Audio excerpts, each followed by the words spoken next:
If you recall last week, the first half of Matthew 11 ended with Jesus showing us how self-righteous people are never satisfied with anything that does not fit in with their view of how things should be.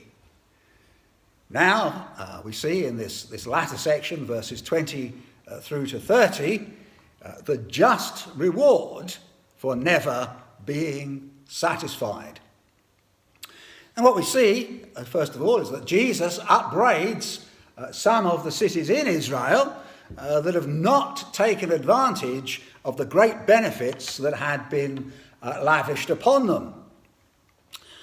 But before saying more, we can see that in these 11 verses that were read to us, there are three distinct teachings, well, three distinct breaks, if you like.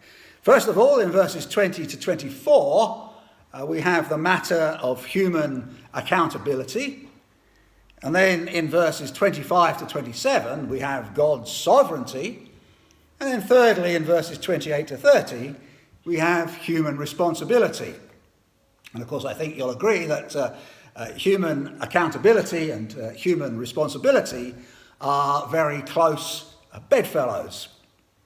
So if this is of any help, you could kind of look at this section as if it were like a sandwich, a God's sovereignty sandwich.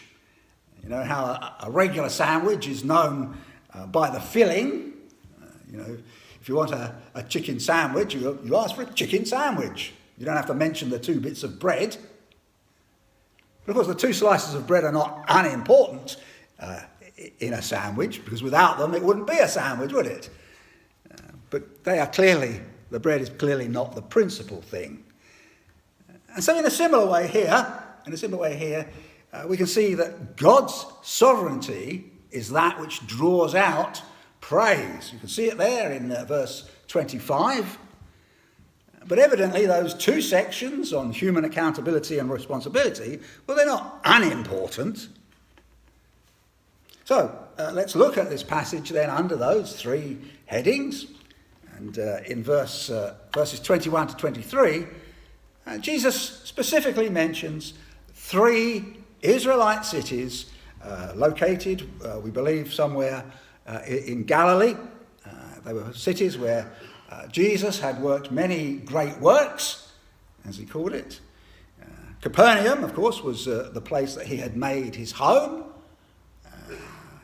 It was, as I say, it was located on the northwest coast of Lake Galilee. Bethsaida is also mentioned, and it's only about 3 miles away from Capernaum. And that was where the apostles Andrew, Peter, and Philip were from. And then the third place that he mentions is Chorazin. And the interesting thing about Chorazin is that we would have no knowledge at all about that place if it were not for this woe that had been pronounced upon it. Now, it is very likely that it was in the same vicinity as Capernaum and Bethsaida, but we can't be sure of that. We're just saying that because the other two are mentioned. The fact that it gets a mention, though, suggests that it was a place of some importance at that time. Now, these three cities, they'd witnessed many, many great things that Jesus had done. It wasn't just the odd miracle that he'd performed, but many things.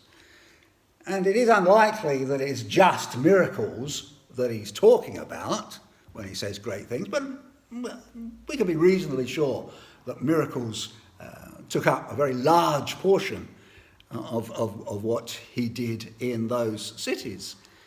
But the people of those towns, those cities, they took no notice. They were unimpressed by what they'd seen. They were indifferent to his miracles, and they didn't listen to a word that he said. And they were really without excuse. There's no doubt about that, because the miracles that he did perform, as we see, he did with such ease. And he was patently appointed by God to proclaim the good news that there was not the slightest justification for the behaviour of those inhabitants of those three cities. And so he says to Chorazin and to Bethsaida that Tyre and Sidon are better than them. And speaking like that was no doubt to try to waken them up, shake them out of their complacency. Tyre and Sidon were a couple of cities with a strategic location on the Mediterranean coast, but they were better known by the Jews for their paganism, and as John Calvin says, for their ungodliness, pride, debauchery and other vices. But Jesus says, despite their paganism, if they had heard and seen what these people had heard and seen, they would have repented in sackcloth and ashes. No doubt that's an allusion to when Jonah preached to Nineveh, because that's what happened in Nineveh. They all repented in sackcloth and ashes. But then Jesus turns the screws and he says that it will be more tolerable for these heathens on the day of judgment than for Chorazin and Bethsaida. But then he has even sharper words for Capernaum. I don't know if you're familiar with Isaiah's prophecy, but here Jesus likens the inhabitants of Capernaum to the king of Babylon as he's described in Isaiah 14. That's the passage where it speaks of how art thou fallen, Lucifer. He says, you're like them. You're like the king of Babylon. Babylon was the most hated enemy of Israel at the time, not at the time that Jesus was speaking, but at the time that they were a nation. They were the ones who had dragged the Jews off into captivity. And so when you read that passage that I referred to in Isaiah, you'll notice that you can see why people that read it see it also as a reference to the fall of Satan, especially as Paul says of Satan, that he can transform himself into an angel of light. And that's what Lucifer means, angel of light. But Jesus doesn't end there with his rebuking of Capernaum. He says that they're worse than Sodom. That Sodom will be better off than them on the day of judgment. Sodom, as we know, was well known as a moral cesspit. We perhaps think mostly of their rampant sexual sins. But if you read Ezekiel chapter 16, and particularly verses 49 to 50, you'll see that their sexual gluttony was only one of a number of outworkings of their pride and selfishness. And Jesus says that they will be better off on Judgment Day than the people of Capernaum. Now, it's hard to imagine stronger language against unbelief than that. Now, keep in mind that nobody is going to be condemned for not believing the gospel. That's not the turning. That's not the rock, if you like, on which people fall.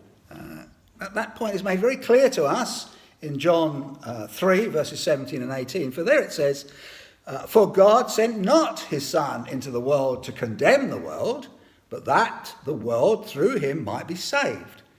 He that believeth on him is not condemned, but he that believeth not is condemned already, because he hath not believed in the name of the only begotten Son of God. You see that? He is condemned already if he believes not. Now, having said that, it could hardly be more apparent that not believing the gospel does sink a person deeper into the mire. It shows just how little they appreciate what God has done, and that they would rather trust in themselves than what God has done for sinners. And of course, that's a stark warning. It's a stark warning to the likes of us. We come here regularly. We come here to hear what God has to say.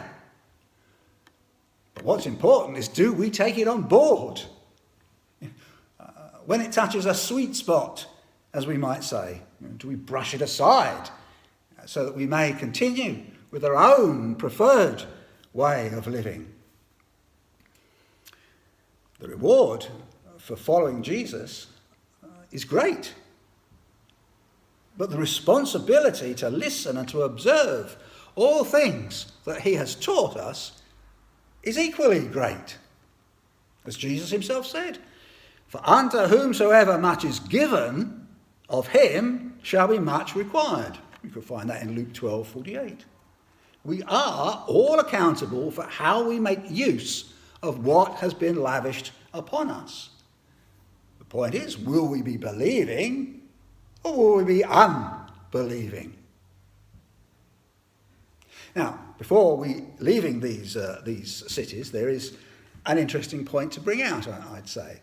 Because if Jesus was on earth now, in our society, and denounced some cities, say London and Paris and Berlin, say St. Petersburg, what do you think we might hear from the people? Well, I think that a good number of people would say, "Oh, you mustn't judge people like that." Which, of course, only goes to show that when Jesus said, "Judge not that ye be not judged," he said that in the Sermon on the Mount, he clearly did not mean that we could never say that anybody was doing something wrong. Anyway, we move on to our second point, which is God's sovereignty. God's sovereignty. These cities, certainly at least Capernaum, must have been considered great. The rebuke, "which art exalted unto heaven," and that can't have been plucked out of the air. It must have been great for some reason.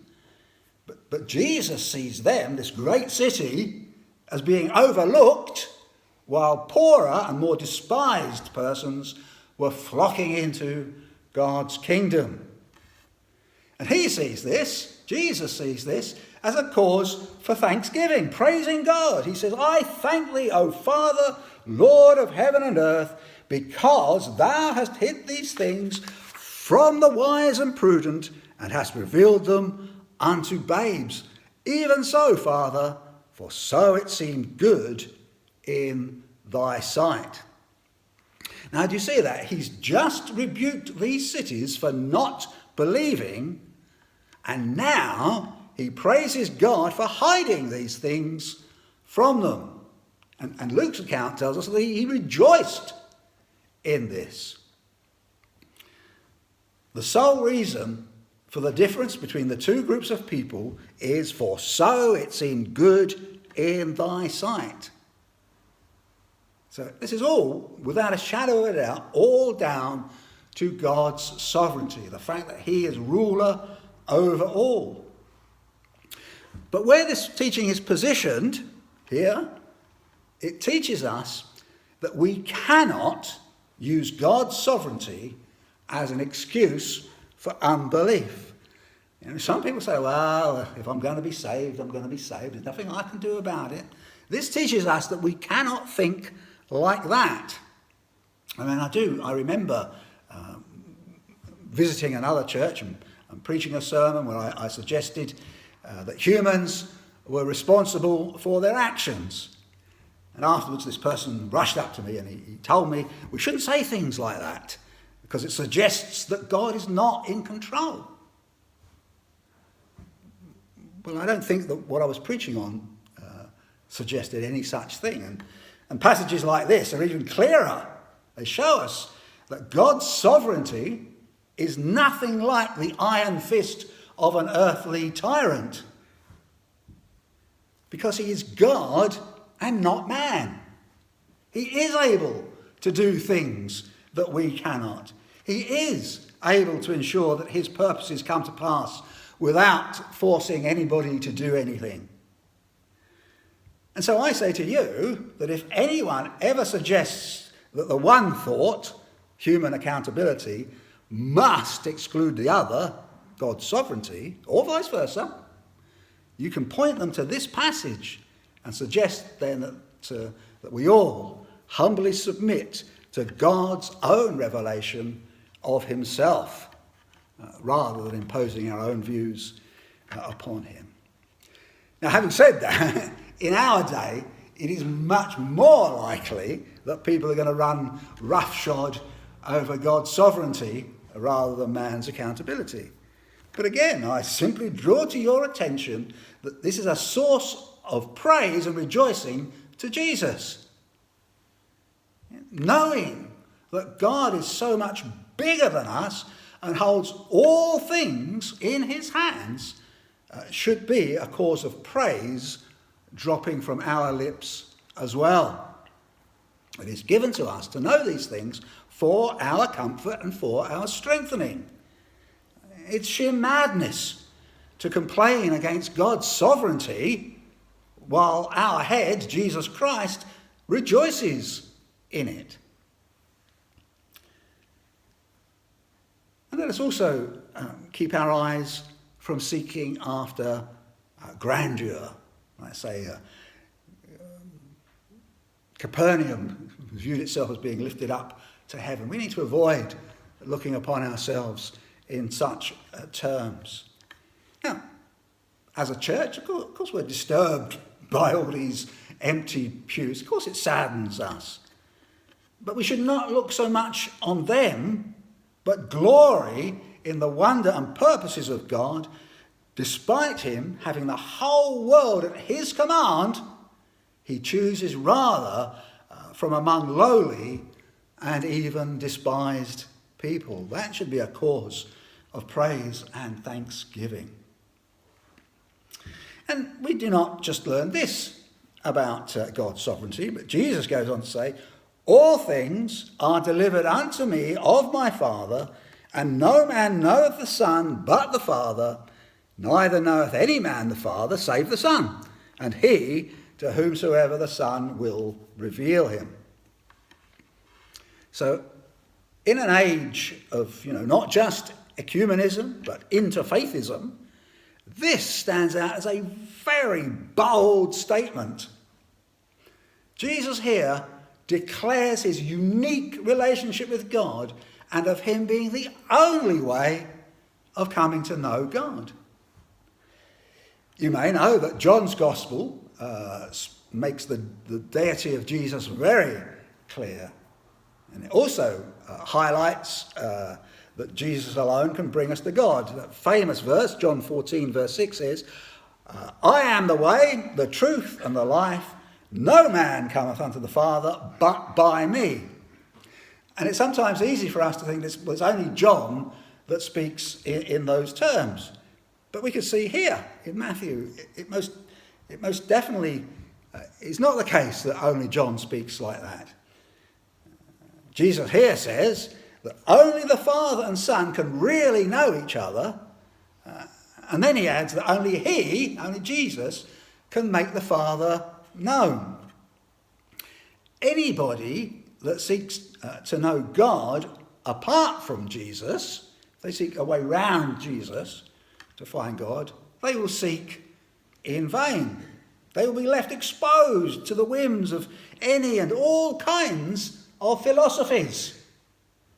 They'll be exposed to their own imaginations, and they will be left exposed to being tossed to and fro and carried about with every wind of doctrine by the sleight of men and cunning craftiness whereby they lie in wait to deceive, as the Apostle Paul wrote to the Ephesians. Jesus, and Jesus alone, is the one that makes God known. Now, this of course may not be a very popular truth in our day, but it is what Jesus himself said. He told us this. This is what today would be referred to as a binary statement. It is either true or it's a lie. It can't be incorporated into an outlook that says all religions lead to God. It sticks out like a sore thumb. If Jesus speaks the truth, then all other religions must be false, because he claims this unique ability to reveal God. If he is lying, Well, why should we listen to him? How can a liar possibly lead us to God? So either way, seeking to try to incorporate it into an all paths lead to God point of view simply will not work. And so I trust you can see why we don't accept this modern interfaithism. We're not advocating Jesus to the exclusion of all else simply because we want to be the ones who are right. We do so because there is no other way. Furthermore, although it's not quite clear in our translation, Jesus says that his revealing of the Father is down to his own sovereign will. We might think that's obvious, being that he's God too, but when he says, to whomsoever the Son will reveal him, the word will there does mean whomever he's willing to reveal him, or even whom he chooses to reveal him. So he's claiming that sovereignty for his own. So having rejoiced in God's sovereignty and claimed that sovereignty for himself, he goes on to say, and this is our third point, "Come unto me, all ye that labour and are heavy laden, and I will give you rest."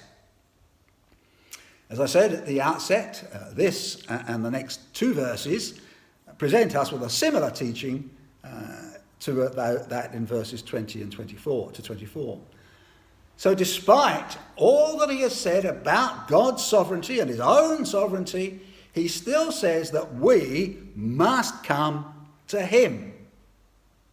Like I said, we cannot escape human responsibility in the gospel. He says here, "Come unto me." And he goes on to say in the next verse, "Take my yoke upon you." So you can see then, we have no mandate to do nothing and still expect to be saved. Now, it is fair to say that this appeal is not addressed to everyone. It isn't. It's addressed to those who labour and are heavy laden. And we can say that is those that either feel the weight of their sin bearing down on them, or at least that they can sense there's something wrong in them and in the world. They might not know quite what that is yet, but they know there's something that's not right and they want it put right. And then those people that Jesus was actually addressing at that time, they had the added burden of the legalism that was imposed upon them by the likes of the Pharisees.